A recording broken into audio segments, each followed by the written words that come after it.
Bonjour et bienvenue sur la chaîne Feels the Game pour une nouvelle vidéo consacrée à un petit jeu qui s'appelle Sobek 2 joueurs, donc un jeu pour deux comme son nom l'indique. Alors un jeu que j'ai souhaité faire après des gros jeux que j'ai présentés sur la chaîne comme Through the Ages et Ark Nova. Donc un petit jeu simple pour jouer en famille, entre amis qui sont pas forcément des gros joueurs, ou pour faire un petit jeu rapide en attendant que les autres arrivent. Donc forcément, c'est du 2 joueurs, c'est plutôt simple. C'est un peu dans l'esprit de Splendor, dans le sens où vous avez un nombre de choix qui est limité, et c'est pour ça que c'est un jeu familial qui est facile à expliquer et facile à jouer. Voilà, donc il n'est pas non plus ultra facile, mais voilà, il est facile, ce qui lui permet d'avoir un peu de profondeur. Donc je vais vous présenter un peu le contenu de la boîte. Donc là, vous voyez tout de suite que le contenu, il est plutôt bien par rapport à la taille de la boîte. Ça, c'est important. J'aime pas trop avoir des jeux où vous avez de l'air, ou beaucoup d'air, ou sinon que ce soit trop comprimé, mais en général c'est beaucoup plus d'air. Donc des règles de jeu qui sont plutôt simples, où on vous présente un petit peu tout le matériel. Donc essentiellement des tuiles avec un grand plateau de jeu, et donc c'est un jeu où vous allez devoir collectionner un certain nombre de types de marchandises pour pouvoir les vendre et ainsi en fin de jeu scorer un maximum de points de victoire. Voilà, donc une mise en place qui est plutôt bien expliquée, des règles qui sont plutôt simples car non complexes et qui tiennent sur quelques pages, donc plutôt facile à assimiler.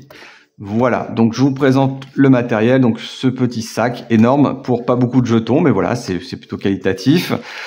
Ensuite, l'ensemble de tuiles, donc ça c'est les tuiles principales du jeu où vous aurez les marchandises, donc en carton plutôt épais.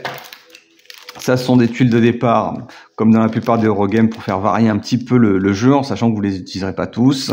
D'autres jetons d'effets de jeu que vous allez voir. Ça aussi, ça a des tuiles de corruption. Et surtout, le plateau de jeu pliable. Donc voilà, une boîte plutôt bien pensée dans le sens où, oui, c'est-à-dire qu'elle est bien à la taille du contenu qui va vous être demandé. Voilà. Donc je vais vous montrer un petit peu le plateau de jeu, quelle taille ça fait. Donc c'est pas rikiki, c'est plutôt joli en plus de dos, j'avais pas forcément remarqué. Et donc vous allez avoir ce plateau de jeu et chacun des joueurs sera côte à côte. Alors je vais vous expliquer peut-être ensuite un petit peu le gameplay, mais vraiment de manière très rapide. Donc d'abord vous allez devoir poser ces quatre tuiles de départ au centre. Donc ce sont des marchandises de base que vous allez retrouver directement. Voilà, vous les posez comme ça. Donc là je les ai mis face cachée pour le principe, mais voilà. Voilà, il y a deux types de marchandises et chaque joueur va recevoir deux autres marchandises chacun. Voilà. Donc ça va vous permettre de savoir un petit peu ce dont vous avez besoin. Alors là, de manière un petit peu exceptionnelle, et j'ai pas forcément fait exprès, mais voilà, il n'y a pas de marchandise qui va vous correspondre en début du jeu. Ensuite, sur l'installation, normalement, vous mettez toutes ces tuiles comme ça, les unes derrière les autres. Alors je vais mettre une petite pause pour pouvoir tout poser, et ensuite, vous pouvez les montrer, hein. C'est-à-dire tout est face ouverte, face visible. Voilà, donc vous avez, comme vous le constatez, des marchandises et quelques tuiles un petit peu spéciales. Les tuiles vertes, ce sont des tuiles un peu joker, ce qu'on appelle Sobek. Sobek qui est le dieu crocodile donc de l'Égypte antique, voilà, et qui donne le nom à ce jeu. Voilà. Donc je termine en effet voilà, faut les mettre dans le bon sens parce que vous allez voir, il y a un principe de sens qui est important dans ce jeu-là. Voilà, donc voilà, il y a un petit peu de mise en place, ça dure quelques minutes quand même, le temps de placer toutes les tuiles. Bon, voilà, ça fait partie un petit peu du truc. Comment ça va se passer? Donc le premier joueur qui sera déterminé aléatoirement, ou sinon vous pouvez décider que le dernier qui a été en Égypte aura le marqueur joueur, va choisir une des 4 tuiles des cases centrales. Comme vous le rappelez, ce sont des tuiles à dos spécial pour montrer que c'est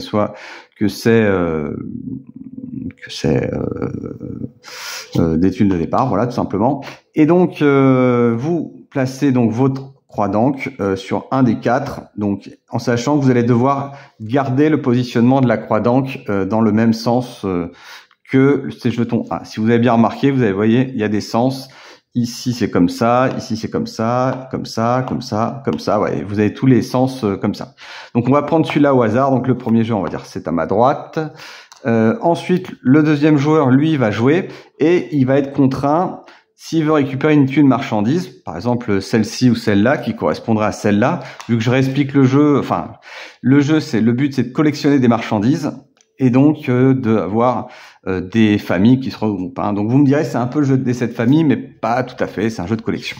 Voilà, donc typiquement pour expliquer le gameplay, et c'est ça que j'aime bien dans ce jeu-là, c'est que, enfin, pour jouer avec des non-gamers justement, c'est que vous avez des choix qui sont limités. Vous avez en gros seulement 3 choix, soit prendre une tuile du marché, soit vendre, si vous avez un lot au moins de 3 types de marchandises qui sont du même type. Donc vous voyez que les types, vous les retrouvez dans les aides de jeu.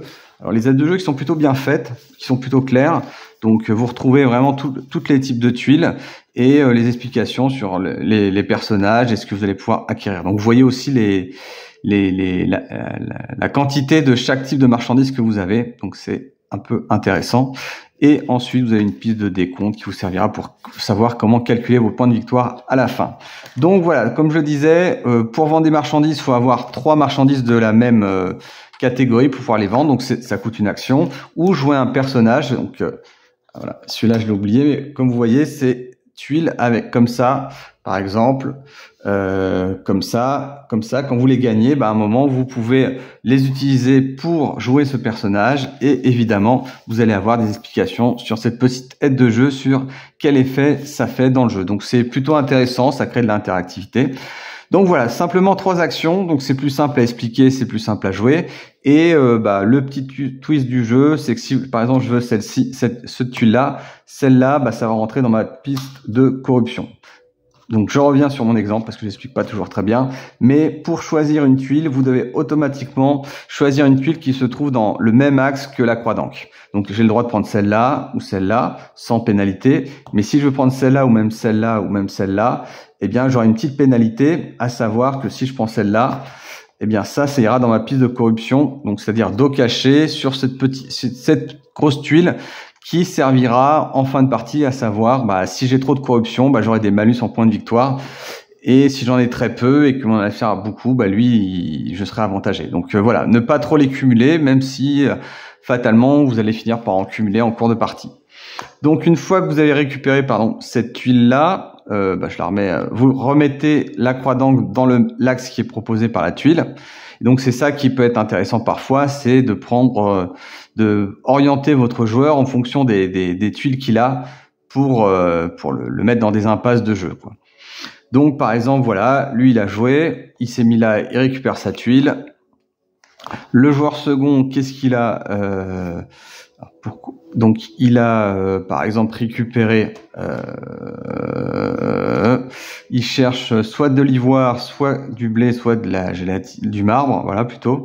Donc ce qui est le plus intéressant a priori, c'est de récupérer ça. Donc il se met là et il la récupère sans pénalité. Joueur suivant, il est orienté comme ça, il va soit prendre du poisson, même si ça l'intéresse pas trop. Donc hop, il se met là, il prend le poisson et joueur suivant. Voilà, c'est comme ça que ça va changer les tours, avec des petites variétés qu'à un moment vous allez peut-être récupérer ce genre de petits personnages et donc vous allez les jouer et ça va avoir des effets. Pareil, quand vous faites des ventes, il va y avoir un petit effet de jeu qui va vous permettre de gagner un certain nombre de tuiles qui vont vous donner ou pas des avantages. Voilà, en gros le système de jeu. Pour le décompte de points de victoire, pour vous orienter un petit peu, faut savoir que pour vendre des marchandises, il faut en avoir 3. Donc vous cumulez le nombre de tuiles que vous avez fois le nombre de symboles scarabées qu'il y a. Alors là, vous avez un scarabée, là vous en avez 0. Donc si par exemple j'avais 4 tuiles comme ça, donc 4 tuiles fois le nombre de scarabées fois 3, donc ça me rapportera 12 points. Voilà, tout simplement. Et voilà, vous faites le cumul pour chaque type de marchandise à la fin de partie que vous avez. Quelques autres petites règles qui vont changer un peu ces points-là, et vous aurez le décompte de points de victoire. Voilà. Voilà pour les règles un petit peu succinctes que j'ai essayé d'expliquer au plus vite sans vous donner toutes les petits trucs. Voilà. Ici, vous allez avoir des petits jetons que vous allez gagner aussi en vendant des marchandises. Voilà pour les règles principales. Donc, sur mon avis, Alors, mon avis, c'est que c'est un jeu que j'apprécie pas mal pour sa catégorie. Je suis pas un fan des jeux familiaux, mais en tout cas, voilà, c'est le petit genre de jeu que je peux jouer forcément avec quelqu'un qui n'est pas un expert des jeux, qui a envie de passer 30 minutes parce qu'il y aura un petit aspect explication de règles et installation. Et voilà, découvrir le jeu. Donc typiquement, moi je joue plutôt avec Madame The Game à Splendor, mais voilà, comme c'est pas une hardcore gameuse, bah ce type de jeu ça passe très bien parce que vous allez pouvoir tout simplement jouer avec des gens qui n'ont pas forcément envie de passer plus d'une heure ou 2 heures à un jeu. Donc quelque chose de simple, de divertissant, avec quand même un peu de réflexion pour savoir quel type de tuile je vais récupérer, dans quelle position je vais laisser mon adversaire et essayer de le gêner un petit peu. Donc quelque chose d'assez simple, rafraîchissant. Vous pouvez faire même 2 parties dans l'heure si ça vous plaît.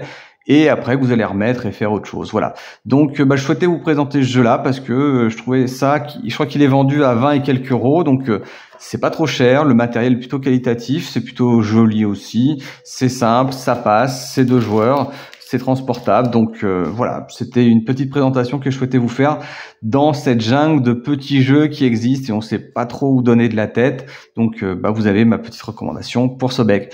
Merci d'avoir suivi cette vidéo, je vous dis à très bientôt. N'oubliez pas de liker cette vidéo ou de laisser des commentaires si vous connaissez déjà le jeu ou si vous a intéressé. Très bonne journée, au revoir.